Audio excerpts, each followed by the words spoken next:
देखो बेटा 12 number question देखो क्या कहता है कि एक आदमी अपनी आय का 65% खर्च करता है।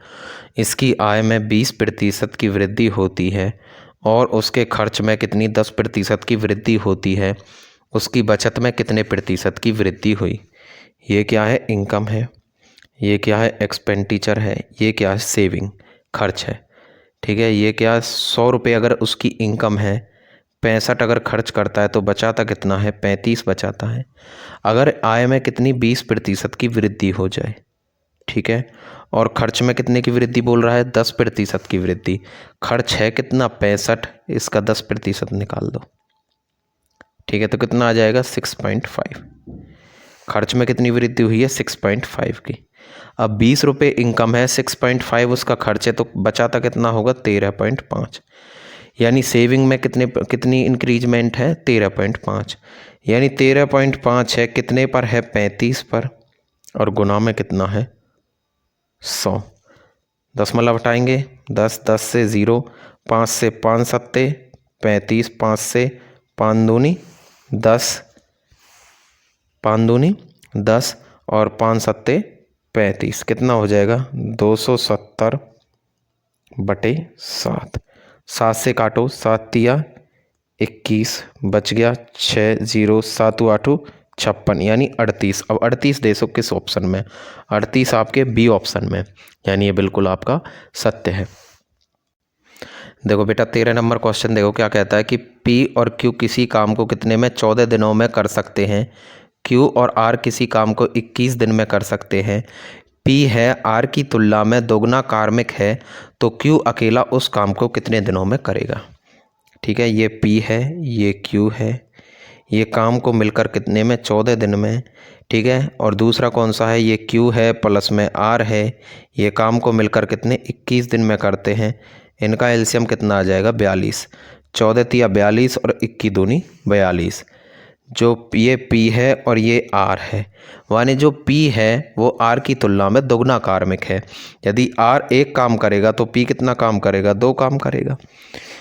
अब P प्लस Q की कार्य क्षमता कितनी है, 3 है, और यदि P 2 काम करेगा तो Q कितना, 1 काम करेगा। यहाँ पे भी Q 1 काम करेगा तो R कितना काम करेगा, A।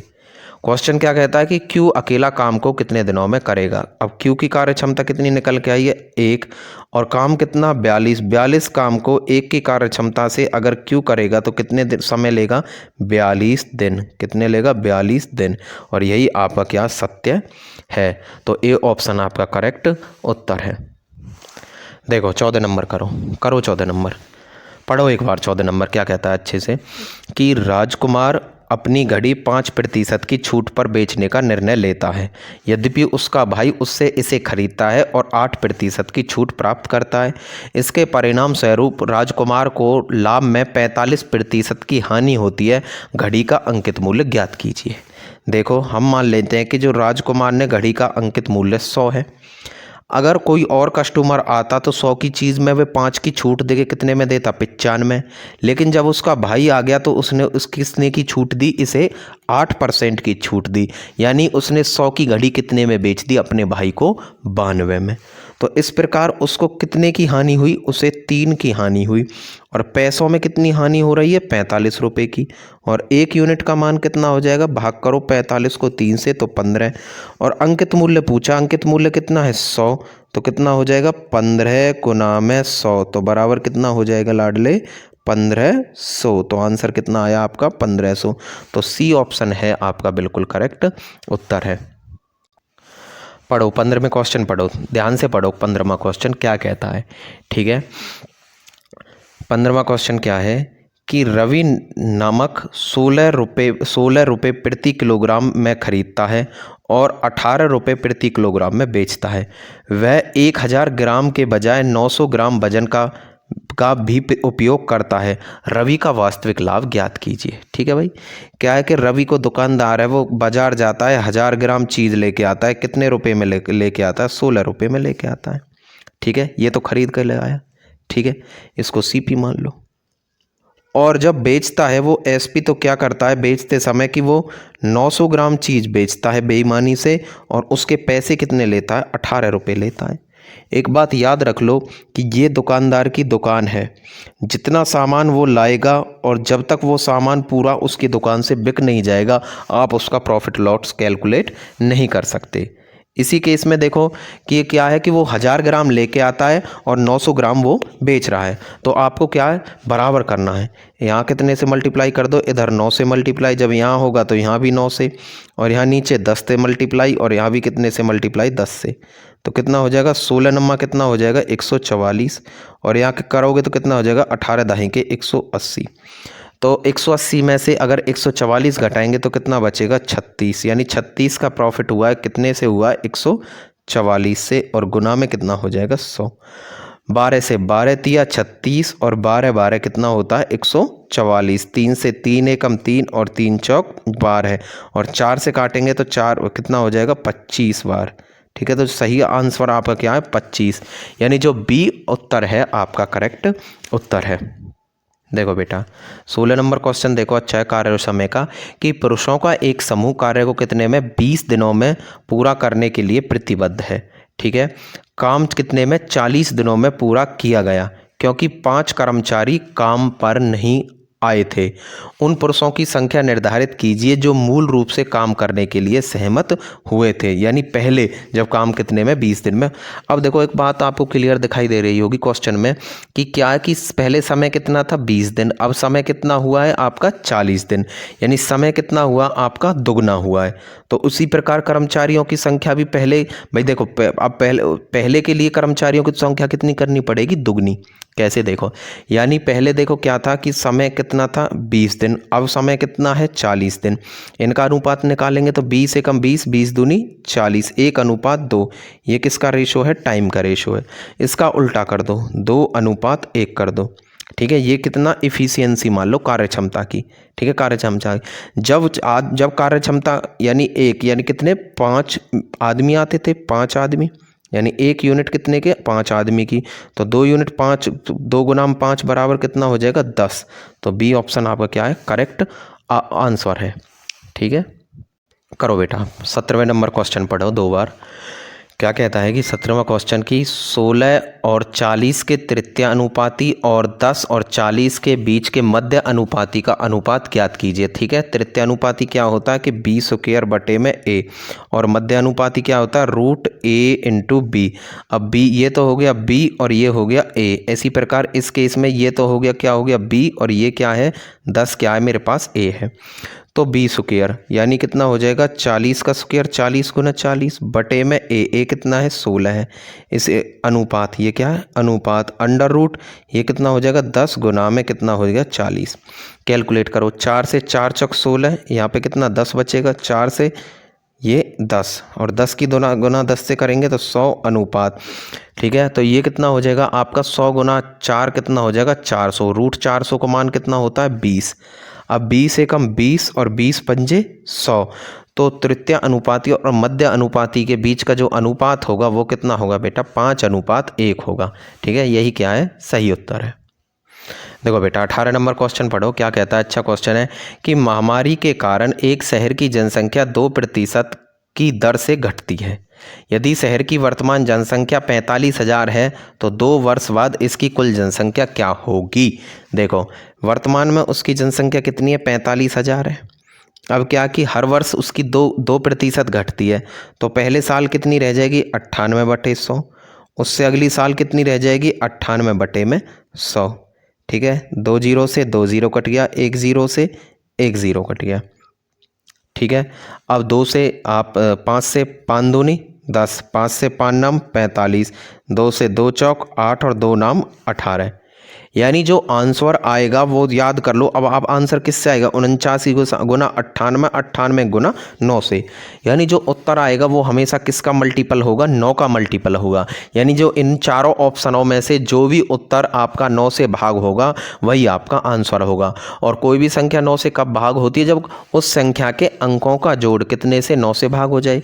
यहाँ से उठा लो, ये कितना हो गया 8 और 3 11, डी ऑप्शन 8 और 3 11, 11 और 5 16, 16 और 4 20, यानी 20 5 से 9 से भागे नहीं है, ये गलत हो गया। इसे देखो 2 और 1 3, 3 और 5 8 और 8 8 कितना हो गया 16, ये भी पॉसिबल नहीं है, ये भी गलत है। यहाँ देखो 8 और 6 14, 14 और 5 19 और 1 20 और 4 24, 24 भी आपका 9 से नहीं है। लेकिन इसे देखो 8 और 1 9, 9 और 2 11, 11 और 7 कितना होता है आपका 11 और 7 18। जो 18 है वो 9 से डिवाइड हो जाता है, यानी 18 9 का मल्टीपल है, यानी सी ऑप्शन बिल्कुल आपका करेक्ट उत्तर है, यही सत्य है। देखो बेटा 19 नंबर क्वेश्चन क्या है कि 0.024 एंड 0.12 का तृतीयानुपाती क्या होगा। मैंने बताया था तृतीयानुपाती क्या वही होता है बी स्क्वायर बटे में ए। यहाँ बी कौन है आपका 0.12 और ए कौन है आपका ए है 0.024, यानी 0.12 इंटू 0. कितना 12 अपॉन में भाग लगाना है 0.024 से। ठीक है, इसको भाग करना है। अब देखो यहाँ 1 2 और 1 2, यानी ऊपर दशमलव के बाद 4 अंक हैं तो नीचे भी दशमलव के बाद 4 अंक कर लो, 1 2 3 और 4। अब दशमलव हट गया, आपके पास क्या बचा है सिर्फ बार है, गुना में बार है, बटे में नीचे कितना, अगली जीरो को कोई महत्व नहीं है तो कितना है 240, 240 है। ठीक है, अब क्या करना है 12 से 12 एकम 12, 12 दूनी 24 0। ठीक है, आगे 2 से 10 बार और 2 से कितनी बार जाएगा 6, यानी 6/10, 6/10 को हम क्या लिख सकते हैं 0.6। अब 0 पॉइंट के बाद 6 कहाँ है, 0 पॉइंट के यहाँ भी नहीं है, यानी कितने में ए ऑप्शन में, तो 0.600, यही क्या आपका आंसर है। देखो बेटा 20 नंबर क्वेश्चन देखो, 2 बार पढ़ो कि एक दुकानदार 23 रुपये प्रति किलोग्राम के मूल्य वाली वस्तु को कितने 20 रुपये प्रति किलोग्राम की बेचने पर दावा करता है, लेकिन बेचते समय वह तौल में गड़बड़ी करता है और 1 किलोग्राम की बजाय वह कितना 800 ग्राम तोलता है, उसका लाभ प्रतिशत ज्ञात कीजिए। वही बात मैंने जो बार बार समझा रहा हूँ कि कोई दुकानदार है, यदि उसके घर में जितना सामान आया है कि 5 किलो खरीद के लाया तो पहले 5 किलो बेच दो, तभी उसका प्रॉफिट लॉस आप कैलकुलेट कर सकते हैं। ठीक है, अब क्या कि दुकानदार शहर जाता है और कितनी 1000 ग्राम, भाई 1 किलोग्राम में कितना ग्राम होता है 1000 ग्राम, ये उसका सीपीए खरीद के लाया, कितने रुपए में लाया 23 रुपये में, कह रहा है वो 23 रुपये में लाया। उसके बाद बेचते समय क्या करता है, वो सिर्फ 800 ग्राम चीज़ बेचता है और 800 ग्राम चीज़ को कितने में बेचता है, वो कहता है कि मैं 20 रुपये में बेचता हूँ, भाई घाटे से बेचता हूँ। अब वो 1000 ग्राम लेके आया और 800 ग्राम वो बेच रहा है। पहले क्या करना है, आपको दोनों को बराबर करना है, जितना खरीद के लाए हो इतना ही बेच दो। ठीक है, तो यहाँ कितने से गुना करनी है 8 से, तो इधर भी कितने से गुना करोगे आप 8 से, इधर कितने से गुना करनी है 10 से, और आप इधर भी कितने से गुना कर दो 10 से। तो 23 की जब 8 से गुना करेंगे तो कितना हो जाएगा 8 तिया 24, 2 8 दूनी 16 और 2 18, आगे यहाँ पे कितना हो जाएगा 200 हो जाएगा, यानी 184 की चीज़ उसने कितने 200 में बेची, तो कितने का फ़ायदा उठाया 16 का फ़ायदा उठाया। 16 का फ़ायदा कितना 184 में गुना में 100, 4 से देखो, 4 से काटोगे तो 4 चौक कितना हो जाएगा 16, और 4 से काटोगे तो कितना हो जाएगा 4 चौक 16, 2 4 छिंग 24। ठीक है, आगे देखो 2 से 2 दूनी 4 और 2 से कितना हो जाएगा 23, यानी क्या है आपका 200 भाग में 23। ठीक है, 23 अट्ठे कितना हो जाएगा 184, तो कितना बचेगा 16, 8 सही 16/23। देखो 8 सही 16/23 कहाँ, सी ऑप्शन बिल्कुल आपका करेक्ट उत्तर है। देखो बेटा 21 नंबर क्वेश्चन 2 बार पढ़ो, क्या कहता है कि ए और बी की चाल का अनुपात 3:5 के अनुपात में है। गंतव्य तक पहुंचने में ए बी की तुलना में कितना 30 मिनट अधिक समय लेता है, ए गंतव्य तक कितने समय में पहुंचेगा। देखो 2 है, ये ए है और ये बी है, इनकी चाल का अनुपात कितना है 3:5 है। ये क्या किसका अनुपात है स्पीड का। आप टाइम का अनुपात निकाल दो, टाइम का अनुपात उल्टा हो जाएगा, कितना हो जाएगा 5 अनुपात कितना हो जाएगा 3 हो जाएगा। जो ए है बी की तुलना में 30 मिनट अधिक समय लेता है, यानी ए क्या है हमारा अधिक समय लेता है, अधिक समय लेता है, यानी इनके बीच का डिफरेंस, इनके बीच का डिफरेंस 2 और 2 कितने के बराबर है 30 के बराबर है, 2 30 के बराबर हो गया, और 1 कितने के बराबर हो गया 15 के, यानी 1 यूनिट का मान 15 है, तो 5 यूनिट का मान कितना हो जाएगा 15 से गुना कर दो, 15 पंजे 75, और ऐसे ही 3 यूनिट का मान कितना हो जाएगा 15 से गुना कर दो, 15 तिया 45। वो क्या पूछ रहा है हमसे कि ए गंतव्य तक कितने समय में पहुंचेगा, कितने समय में पहुंचेगा 75 मिनट, और 75 मिनट को आप कितना लिख सकते हो 1 घंटे 15 मिनट। कितना लिख सकते हो? 1 घंटे 15 मिनट। आपका डी ऑप्शन क्या है? बिल्कुल करेक्ट उत्तर है। ठीक है, अगर कोई क्वेश्चन में कोई दिक्कत है, कोई समझ में नहीं आया इन क्वेश्चन से, तो प्लीज़ कमेंट करके बताओ क्या करना है।